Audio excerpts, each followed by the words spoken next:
নমস্কার, আপনারা দেখছেন ইনফো পালস বেঙ্গল। আপনাদের সাথে আমি রয়েছি গোপা। নিত্যদিনের শুরুতেই দিলীপ থাকেন, অর্থাৎ দাবাং দিলীপ থাকেন অ্যাকশন মুডে।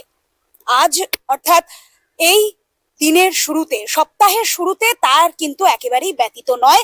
সাংবাদিকদের মুখোমুখি হয়ে একাধিক বিষয় নিয়ে কি বললেন দিলীপ, শুনুন।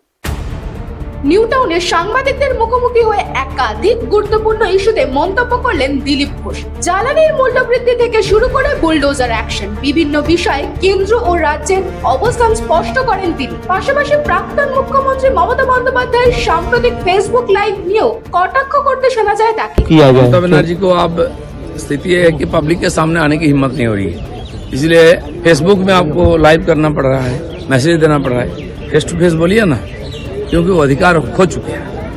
এদিন নিয়োগ দুর্নীতি প্রসঙ্গেও বড় বার্তা দেন দিলীপ ঘোষ। তার বক্তব্য ঘিরে নতুন করে রাজনৈতিক চর্চা শুরু হয়েছে রাজ্য রাজনীতিতে।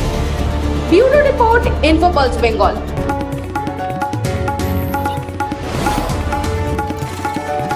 আপনারা দেখছেন ইনফো পালস বেঙ্গল, সত্যের স্পন্দন, বাংলার কণ্ঠ।